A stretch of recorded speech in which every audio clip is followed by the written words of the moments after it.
Hello students, मेरा नाम शिबान है, जो कि आप जानते ही होंगे, और आप देख रहे हैं माय क्लासरूम।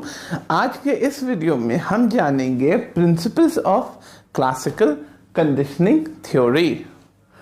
तो अब तक हमने क्लासिकल कंडीशनिंग थ्योरी के एक्सपेरिमेंट को पढ़ा, हमने वॉटसन को भी पढ़ा, हमने लॉज ऑफ लर्निंग भी सीखा, और हमने सारी बातें, सारे टर्मिनोलॉजीज को डिटेल में हमने ध्यान से पढ़ा। और अब बारी है इसके प्रिंसिपल को जानने की। तो क्या आप एक्साइटेड हैं? हम तो हैं। मुझे उम्मीद है कि जो स्टूडेंट्स को ये लेक्चर से कुछ ना कुछ ज्ञान प्राप्त हो रहा होगा, लर्निंग मिल रही होगी, वो लोग बहुत एक्साइटेड होंगे। तो चलिए शुरू करते हैं आज का ये वीडियो, जिसमें हम जानेंगे important principles of classical conditioning theory. तो लेट्स गेट स्टार्टेड।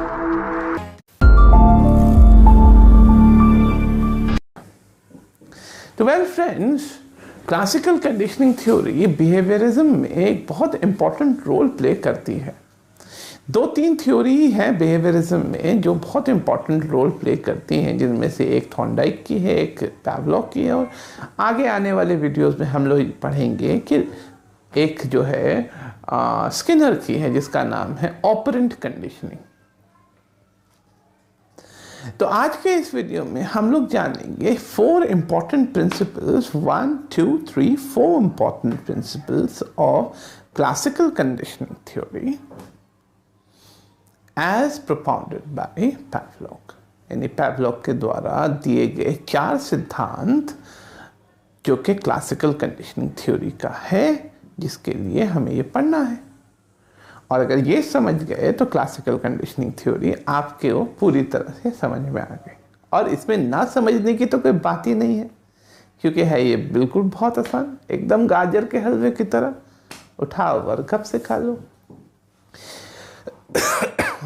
लेकिन गाजर का हलवे का स्वाद उस चीज़ पर डिपेंड करेगा कि आपने उसमें कितना मटेरियल डाला है। और यहाँ पर मटेरियल है वो वीडियोस जो मैंने क्लासिकल कंडीशनिंग थ्योरी पे पहले डाले हैं, और अगर आपने नहीं देखा है तो पहले उन वीडियोस को पहले देख लीजिए, उसके बाद ये समझिएगा तो आपके लिए कोई मुश्किल हो ही नहीं सकती। तो शुरू करते हैं। पहला जो हमारा प्रिंसिपल है वो प्रिंसिपल ऑफ एक्सटेंशन है। अब मैंने आपको उस दिन बताया था कि डॉग के सामने एक लाइट जली, एक बेल रिंग हुआ, एक फुटस्टेप आया, फिर फूड आया, उसने खाना जो है उसने सेलिब्रेट किया। और एक टाइम ऐसा आया कि लाइट जलते ही उसने सेलिब्रेट किया और फूड आने का इंतज़ार भी नहीं किया और उसने सेलिब्रेट कर दिया।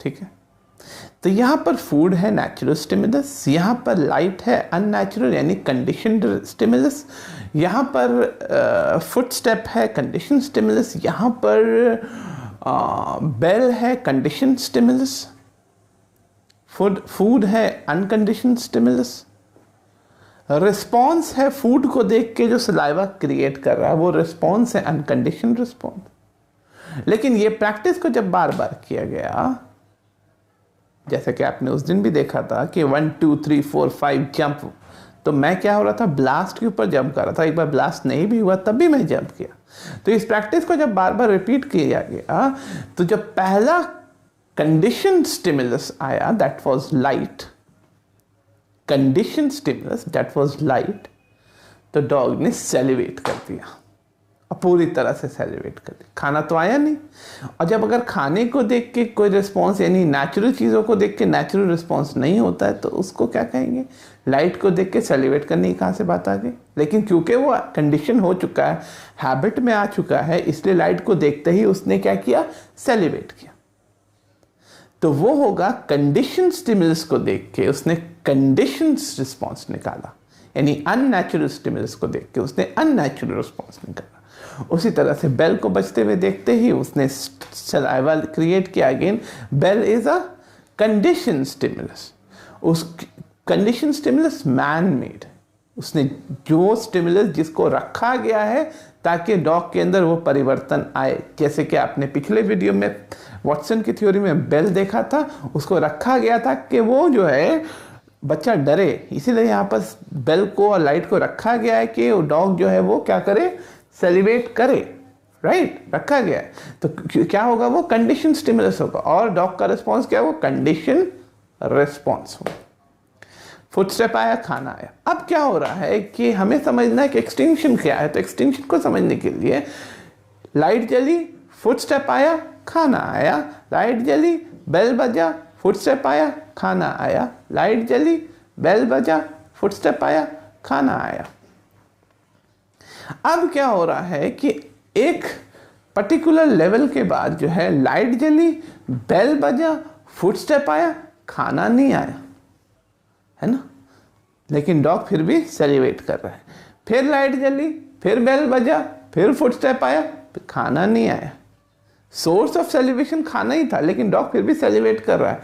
इसी एक्टिविटी को अगर हमने जो है बार बार रिपीट किया तो डॉग क्या करेगा, लाइट जली, सेलिब्रेट नहीं करेगा, बेल बजी, सेलिब्रेट नहीं करेगा, फुटस्टेप बज आया, सेलिब्रेट नहीं करेगा। क्यों? क्योंकि खाना नहीं आ रहा है। आस्ते आस्ते उसका सेलिब्रेशन जो है एक्सटेंट कर जाएगा, मतलब कि वो गायब हो जाएगा। समझ में आया? आस्ते आस्ते गायब हो जाएगा। तो इस पर्टिकुलर प्रिंसिपल को कहा जाता है लॉ ऑफ और प्रिंसिपल ऑफ एक्सटेंशन, कि अगर सोर्स नहीं आ रहा है आपके पास तो आपका रिस्पॉन्स जो है वो खत्म हो जाएगा। अब सलाइवा नहीं निकालना भी जो है एक रिस्पॉन्स है। डॉग ने अपने सलाइवा को कंट्रोल किया, वो भी एक रिस्पॉन्स है। दैट इज कॉल्ड नेचुरल या अनकंडीशन रिस्पॉन्स। भाई खाना नहीं आया तो क्या होगा, क्या होगा, खाना नहीं आया तो सलाइवा क्यों निकालें, तो वो भी तो एक रिस्पॉन्स है। तो अनकंडीशनल रिस्पॉन्स है, ठीक है। लाइट को देख करके उसने रिस्पॉन्स नहीं किया, सलाइवा नहीं क्रिएट किया, अगेन अनकंडीशनल रिस्पॉन्स। बेल को सुन करके उसने सलाइवा नहीं सिक्रेट किया, that is again unconditional response. जो उम्मीद है आपको एक्सटेंशन समझ में आ गया होगा। अब जो है हम आगे बढ़ते हैं नेक्स्ट प्रिंसिपल को, प्रिंसिपल ऑफ साइमल्टेनियस, अब हम बढ़ते हैं नेक्स्ट प्रिंसिपल में, जिसका नाम है प्रिंसिपल ऑफ स्पॉन्टेनियस रिकवरी। अब एक्सटिंक्शन हो चुका है, उसके बाद 10 बार ये पर्टिकुलर लाइट जली, बेल बजा, फुटस्टेप आया, खाना नहीं आया, इस चीज़ को जो है कई बार करने के बाद जो है डॉग ने सेलिब्रेट करना ख़त्म कर दिया, यानी एक्सटेंशन हो गया। लेकिन 8-9 के बाद 8-9 बार होने के बाद जब डॉग ने एक्सटेंशन ख़त्म कर दिया है, एक्सटेंशन कर दिया है, सेलिब्रेट नहीं कर रहा है, थूक नहीं, लार नहीं निकाल रहा है, अचानक से खाना आ जाता है। लाइट जली, बेल बजा, फुटस्टेप आया, खाना आया, डॉग ने सेलिब्रेट थोड़ा सा किया। फिर लाइट जली, बेल बजा, फुटस्टेप आया, खाना आया, डॉग ने पूरा सेलिब्रेट किया। फिर तीसरे में लाइट जलते ही उसने वापस जो है फुल सेलिब्रेट किया।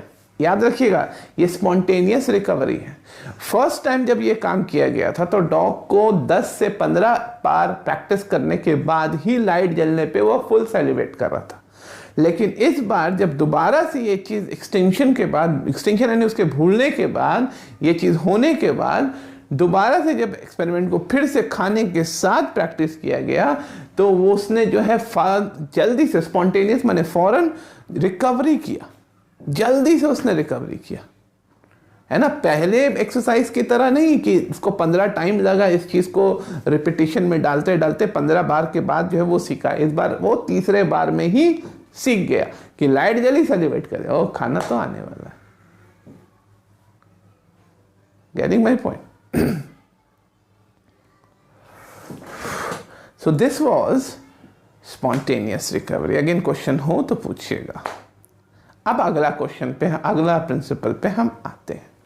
तीसरा पॉइंट जो हमारा आता है, तीसरी बात जो हमारी आती है वो है stimulus generalisation. Third principle, stimulus generalisation. अब यहां पर चाहे लाइट जले, चाहे बेल बजे, चाहे फुटस्टेप आए, डॉग ने सेलिब्रेट किया, यानी उसको जनरलाइज करके लाइट जल रही है तो खाना तो आएगा ही आएगा, लाइट जल रही है तो खाना तो आएगा ही आएगा, बेल बजा तो खाना तो आएगा ही आएगा। तो इसे जनरलाइज कर दिया कि ये होगा, तो जनरलाइजेशन है उसका कि ये होगा। तो this is the third one. Understood? बहुत इजी है कि उसने ये सोचा कि ये जला तो मतलब खाना आएगा, ब्लू कलर की लाइट जली तो खाना आएगा, पर्टिकुलर बेल बजा तो खाना आएगा, फुटस्टेप आया तो खाना आएगा। मतलब वो समझ गया कि दीज आर द सिंबल्स ये एक इशारा है जो हमें बता रहा है कि खाना आने ही वाला है। नेक्स्ट हमारा जो प्रिंसिपल है, I hope you have understood, next हमारा है stimulus discrimination. Now this is very very important. Pavlov ने या मैंने या आपने, कोई भी अगर ये एक्सपेरिमेंट करेगा और उसने पर्टिकुलर ब्लू कलर की लाइट से डॉग को आदत दिलाया है कि ब्लू कलर की लाइट जलेगी, फिर पर्टिकुलर टाइप का बेल बजेगा, उसके बाद पर्टिकुलर टाइप का स्टेप आएगा, फिर खाना आएगा, तभी वो सेलिब्रेट कर रहा है लाइट के ऊपर।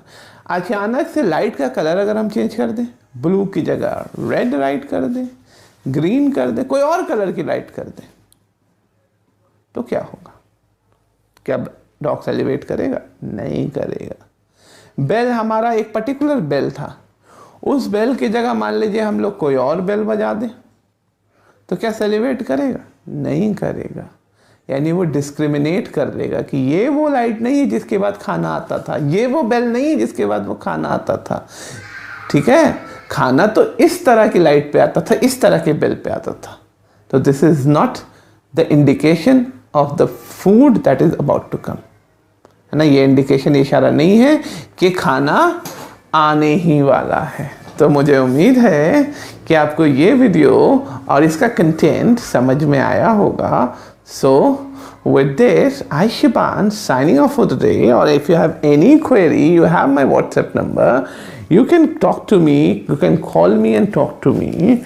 You can drop your comments, and of course, those students and those people who are giving good comment or who are praising our effort, I'm really thankful to them. And of course, those students who belongs to semester 2, आप लोग से यही गुजारिश है कि please video को like कीजिएगा, ठीक है।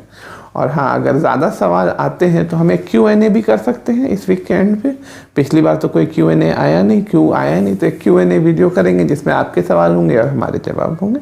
With this, I Shiban signing off for today. Stay healthy, stay clean and stay happy. Have a great smile on your face. Sayonara. Take care.